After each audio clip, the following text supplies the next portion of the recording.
Olá, estamos de volta com mais uma edição da série Os Imortais, projeto realizado por meio de uma parceria entre a TV Assembleia, a Fundação Najib Aikel e a Academia Maranhense de Letras. O objetivo desta série é realizar um resgate histórico da vida e da obra de ilustres maranhenses que deixaram a sua marca na literatura brasileira. No documentário de hoje vamos conhecer a vida do menino que aos 7 anos de idade já trabalhava na roça com os pais lavradores. A dura lida do campo não impediu que o sonho de conhecer um mundo diferente brotasse no coração do moleque, que escreveu suas primeiras letras na areia à beira de um riacho.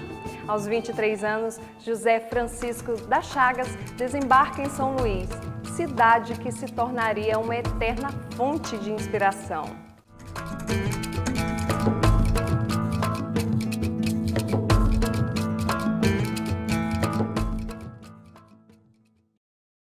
Para começar, quebramos a louça do tempo e o cristal do que sopra azul contra o céu inexato.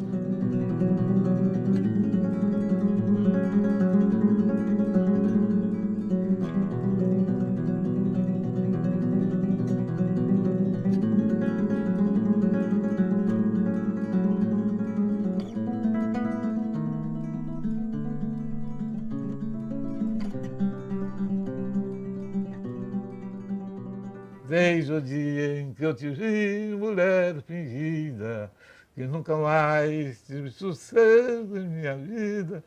Todo dia essa mulher cantava isso, que a ponto que eu decorei e nunca mais esqueci isso. José Francisco das Chagas nasce em 29 de outubro de 1924, no então distrito de Santana dos Garrotes, município de Piancó, no estado da Paraíba. Seus pais, Ana e Francisco das Chagas Firmo, são lavradores, e ele, o primogênito de 7 irmãos, começa a trabalhar na roça aos 7 anos de idade. Muito cedo plantei o arroz real, e o arroz do sonho era o que mais crescia. Também ao capinar o milharal, mais me ocupava em minha fantasia, pois da lavra não vinha por igual o que eu da terra e da ilusão colhida, e a esperança do verde por sinal murchava no verão com uma alegria. Só o plantio da alma é que era tal, que quanto menos chuva, mais floria.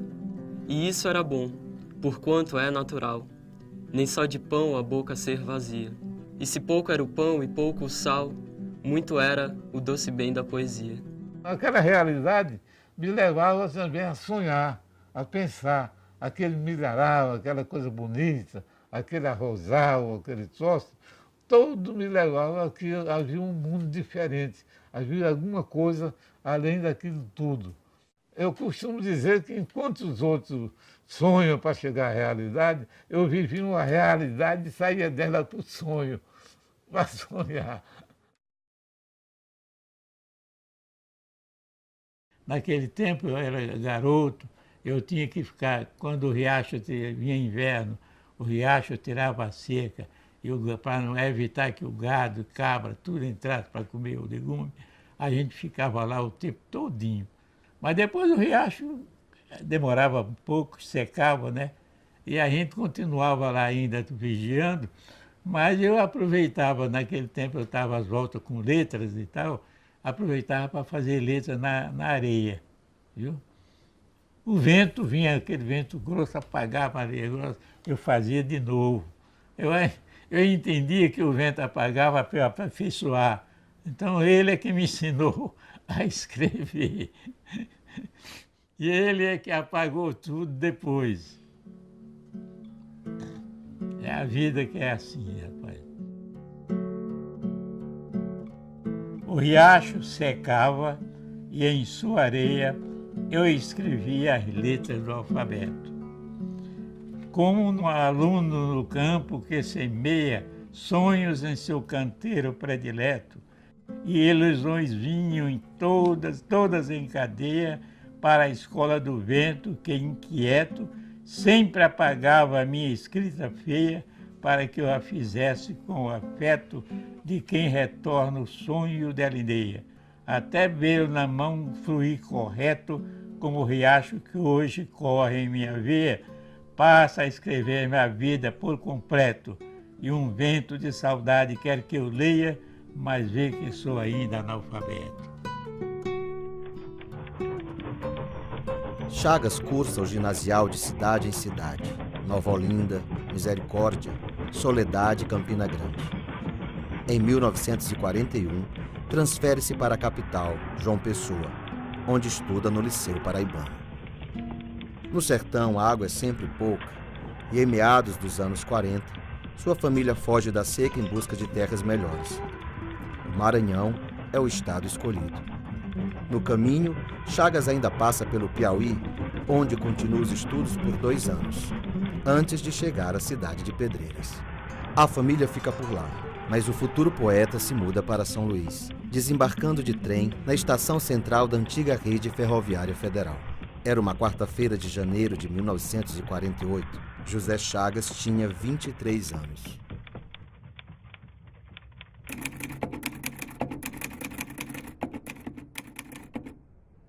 Na estrada da Vitória, a ferrovia trazia o trem até a beira-mar.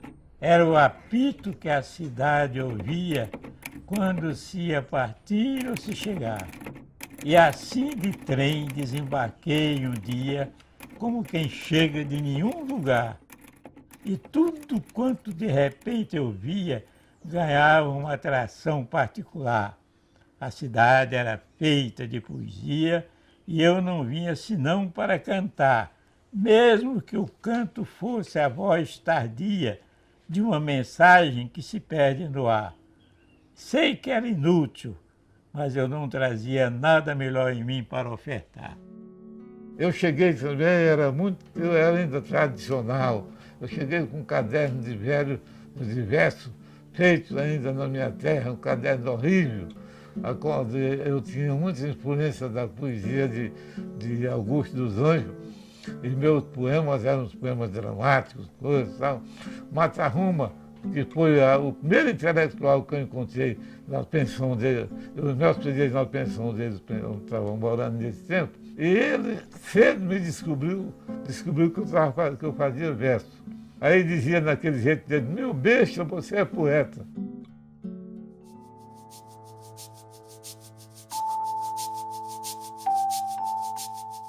Em São Luís, a vida do poeta começa no casarão de número 17 da Rua da Palma. Nos anos seguintes, mora nas ruas da Manga, Regente Braulio, Estrela, 14 de Julho e mais tarde na Jordoa, Estrada da Vitória, Monte Castelo e no bairro do Calhau. Chagas vive muitos anos no mirante do sobrado número 104 da Rua 14 de Julho. Ali escreve 2 de seus livros mais importantes, Os Telhados e Os Canhões do Silêncio, verdadeiras declarações de amor à cidade. Um retrato lírico e afetuoso de suas ruas, becos, telhados, pontes, sobrados, marés e bem-te-vis. Algumas das páginas mais belas da literatura brasileira. Todas as manhãs o mirante me lança pela janela uma amostra grátis de São Luís. Sou um entre 400 mil numa cidade de 400 anos e tiro da manhã o que me toca de sol, o que me cabe de ar, o que é necessário para manter-me sentado sobre lascas de solidão. Chagas é o poeta do tempo. Se você abrir qualquer página de um livro de Chagas, você vai encontrar o Chagas, a palavra tempo, tempo sob todas as formas. Chagas é o poeta da caducidade das coisas. Chagas lamenta que as coisas pereçam, desapareçam, que a gente morra e por aí vai. De onde é que ele viu isso? Ele viu isso na paisagem da Caatinga sertaneja. É uma paisagem que eu conheço muito bem, porque é a paisagem da minha infância. Para todo lado que você se vira, você só encontra coisa morta. Chagas faz-se homem naquele ambiente. Quando ele se transfere para o Maranhão, o que é que ele encontra? Ele encontra o tempo feito pedra, que é a velha cidade de São Luís. Ele vai morar onde? No meio dos casarões da cidade velha de São Luís. Vai se abrigar sob os telhados de uma pensão na zona central de São Luís. O que é que você quer? Chagas recupera a visão que ele tinha do tempo passado. Todo poeta é poeta do seu passado, não é? É uma busca inalcançável pela própria infância. Ele reencontra isso nas ruas, nas ladeiras, na cantaria, nos azulejos dessa cidade. Do alto dos mirantes me fiz e me desfiz, soprai-me brisas errantes sobre toda São Luís. Era quando eu queria que se desmanchar-me na cidade. A cidade, eu gostava tanto da cidade, impregnei tanto dela, que eu queria me dissolver.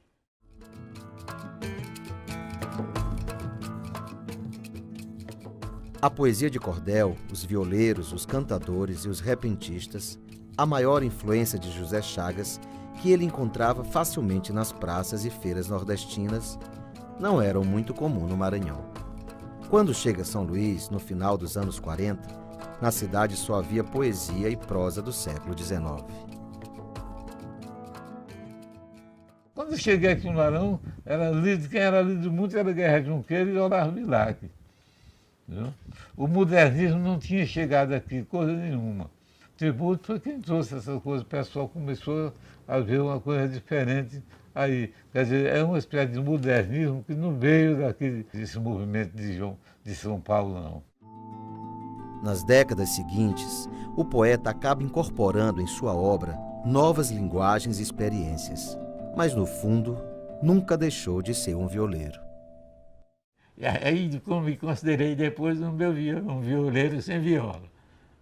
Nunca deixei de ser, porque eu nunca deixei de ser violeiro. Se você olhar minha poesia, ela é sempre meio popularesca, embora seja uma mistura, como o menino, como o Sebastião gosta de dizer, de erudito e popular e coisa. Mas porque eu comecei também a ver que a poesia não era só aquilo, né? E quando comecei a ver os grandes poetas mesmo, então eu cheguei à conclusão que eu sempre me referi ao fato de encontrar alguns rapazes que começavam a fazer versos, se empolgavam em ser poeta e achavam que cada vez mais eram poeta. Eu, ao contrário, quando lia os grandes poetas, eu me achava cada vez menos poeta. Eu digo, eu não sou poeta coisa nenhuma. Chagas entra em contato com alguns intelectuais. O primeiro deles, o professor Mata Roma. Em seguida, conhece Corrêa de Araújo, Fernando Viana, Assis Garrido, Manuel Sobrinho e Clodoaldo Cardoso, entre outros. Estreia na literatura em 1955 com Canção da Expectativa. Nos 50 anos seguintes, publica mais de 25 livros de crônicas e de poesias. Entre as obras poéticas, O Discurso da Ponte, Os Telhados, Maré Memória, Lavoura Azul, Os Canhões do Silêncio, de Lavra e de Palavra, A Cor do Puro, Águas de Silêncio, Antropoema, Alcântara, Negociação do Azul e Colégio do Vento. Este último, um livro de 40 sonetos que retrata suas raízes e a paisagem de sua terra natal, Piancó. Minha mãe não sabia que seu filho iria ser só isso que hoje é. Nem sabe agora que por onde trilho piso mais chão de mágoas que de fé, e esse pó de incerteza que palmilho obriga-me a voltar à vida até onde fechado em solidão me humilho a acompanhar um sonho em marcha ré, lembrando o tempo em que eu plantava milho, a abrir o chão da vida com meu pé. E mamãe repetindo em estibilho, toda manhã na hora do café, meu nome tão de santo, mas sem brilho, hoje muito mais Chagas que José. Esse é o caminho da roça. O verdadeiro caminho, rapaz. Veja no próximo bloco como surgiu o pseudônimo Poeta Assombração e os sonetos conhecidos como Vitorinadas. Nós voltamos já.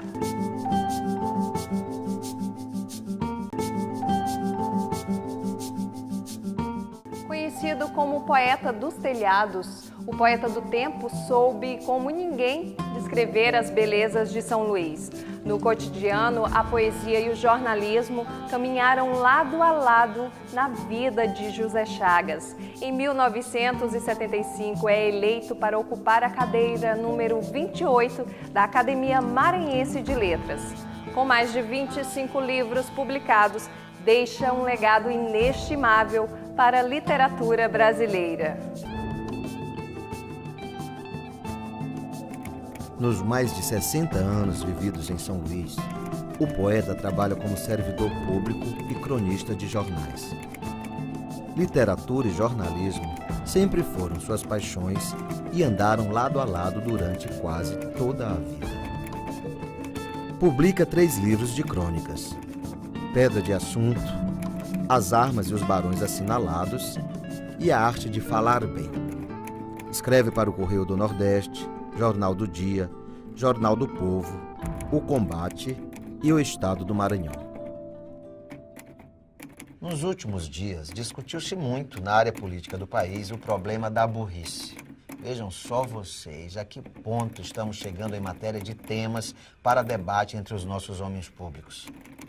Pensando bem, até tocamos, afinal, numa das questões mais cruciais da vida brasileira. O pior, porém, é que o próprio tema pode acabar entravando o curso da discussão, já que é preciso inteligência para saber se onde está a burrice ou quem é o dono dela. Como descobrir se está usando inteligência ou não quem se põe a falar sobre esse assunto, quando ainda se ignora onde está localizada a burrice? Há quem diga que a burrice se situa à esquerda dos fatos. Outros afirmam que ela está à direita. Os mediadores talvez queiram convencer os interessados de que a burrice se encontra no centro. Seja como for, a verdade é que ela existe, esteja onde estiver. Do contrário, não haveria tanta celeuma em torno dela. Ele fala mal de todo mundo e nunca perdeu o respeito da parte de ninguém.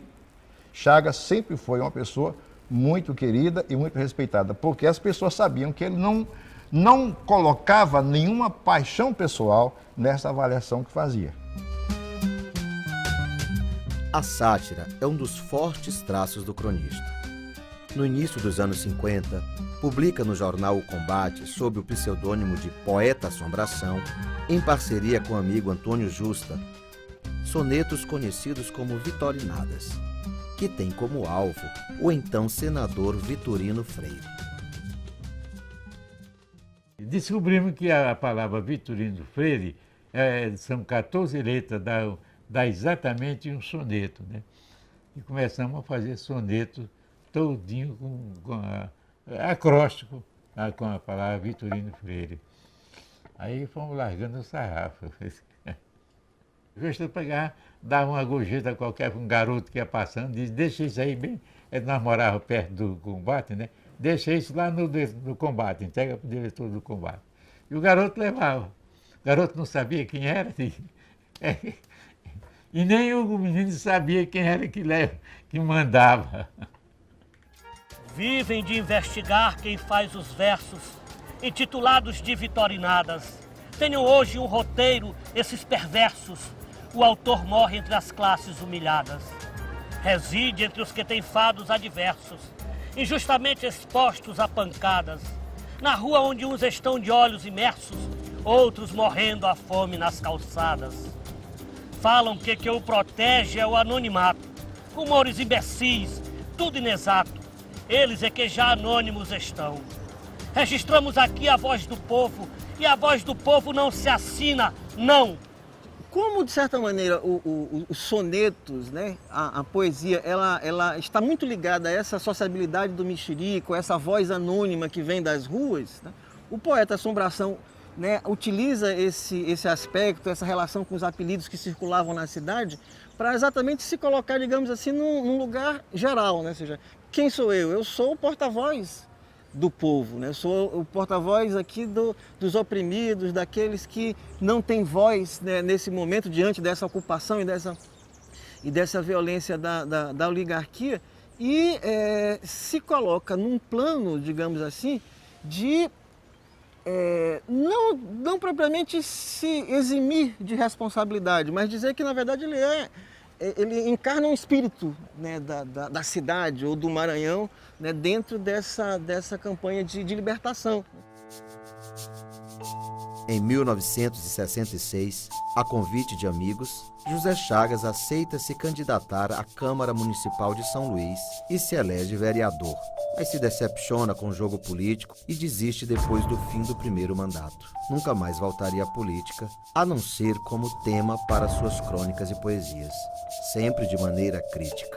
Toda cidade é feita de pedra e poder, tão duro é um quanto o outro, e entre os dois caminha um povo do seu destino. Como entre muros erguidos até a altura da ambição mais alta, a pedra e o poder esmagam o humano, pesam sobre consciências e almas. E a cidade é uma construção inconclusa, porque há sempre mais pedra a cair sobre ela, ou mais poder que pedra a pesar sobre os ombros.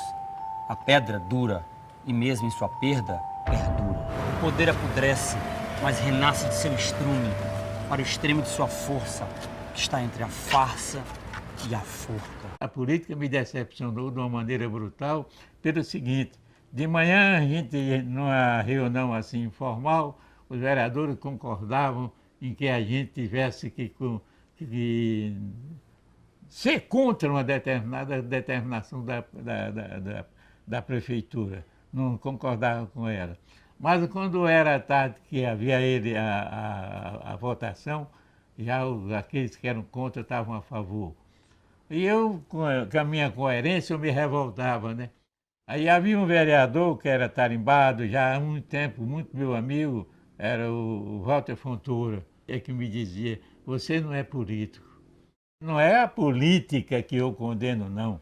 São os políticos, a maneira como a política é exercida. O lado social, humano e engajado também é marcante na poesia de Chagas. Está representado sobretudo nos livros De Lavra e de Palavra, Maré de Aço e Maré Memória. Este último, um dos trabalhos mais conhecidos do escritor, foi publicado em 1973 e adaptado para o teatro pelo grupo Laborarte. Olha aí a palafita crescendo sobre a maré, o homem que nela habita, caranguejo ou peixe é. Ele iniciava com isso. Transcorria 3 horas e dizia, no finalzinho assim, quando a palafita dorme, a maré dorme também. E o sonho de uma é conforme o sonho que a outra tem.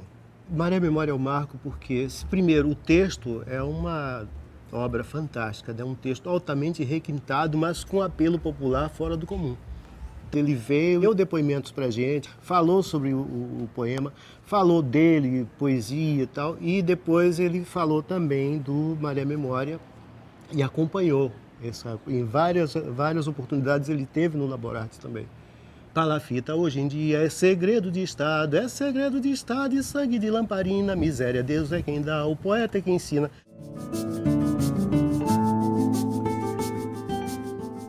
Depois de construir poeticamente São Luís e seus telhados, Chaga desce as escadas do Mirante, onde morou por mais de 20 anos, e descreve o bairro do Desterro, as palafitas, o chão da cidade, sua paisagem e história. Mas vai além, pega o barco, atravessa a Baía de São Marcos e desembarca em Alcântara. Inspiração para o livro Alcântara, Negociação do Azul ou A Castração dos Anjos. Começa por esse aqui. Esse é um poema em ruínas de uma cidade arruinada. Quantas sombras sibilinas passam por dentro do nada. Quanto pó de poesia, quanta poesia em pó nessa cidade vazia de si, mas cheia de sol. Em Alcântara eu fui várias vezes, Alcântara eu passava era semana lá. Tinha uma pousada da academia e a gente ia lá de vez em quando. Passava a semana escrevendo por lá e fazia aquela coisa, conversando com aquele pessoal sobre aqueles que diziam que viam fantasmas à noite, aquela coisa toda. Entre pedra e pedra ainda o sopro da vida passa como uma força medindo o tempo a própria fraqueza. Mas as pedras dos palácios em ruínas alicerçam para sempre na memória dos ventos um império que levanta em sonho, pois nada é mais duradouro do que o que permanece sonhado.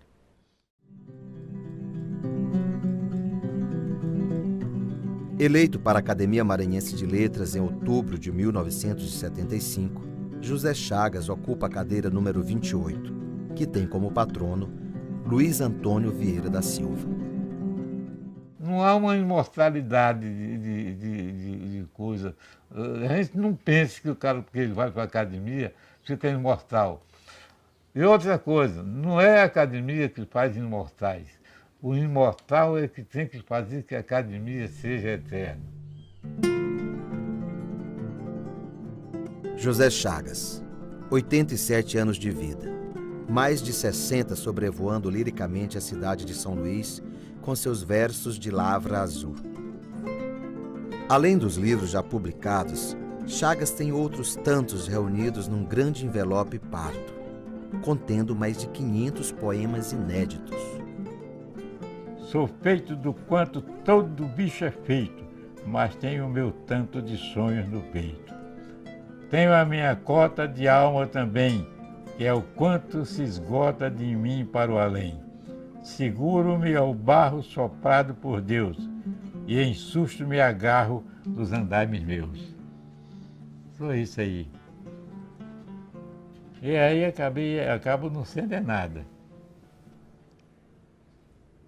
Eu acho que eu sou um ninguém que pretende ser qualquer coisa. E nunca cheguei a ser essa coisa.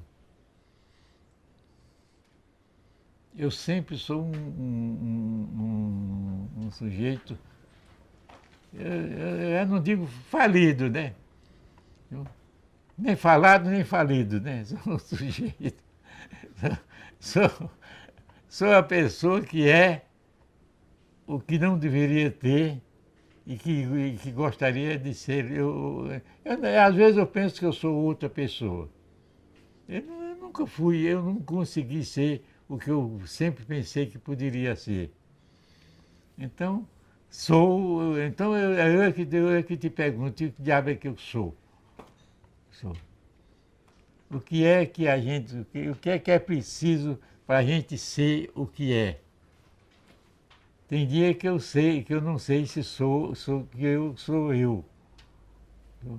Tem até uma quadra que eu não me lembro agora, que é feita a propósito disso. O gato sabe ser gato, o cão sabe o destino seu. Tudo, cada um faz tudo exato. Só eu que sei, não sei ser eu. É que não sei ser eu, rapaz. Porque é uma coisa que é difícil de definir. Ninguém se define, rapaz. Quem se define? O que é o homem? Para eu dizer quem sou eu, precisava de saber quem é o homem. O que é o homem?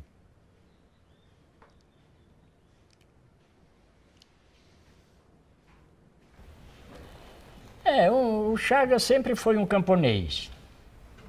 Eu defino o Chagas de uma maneira humana.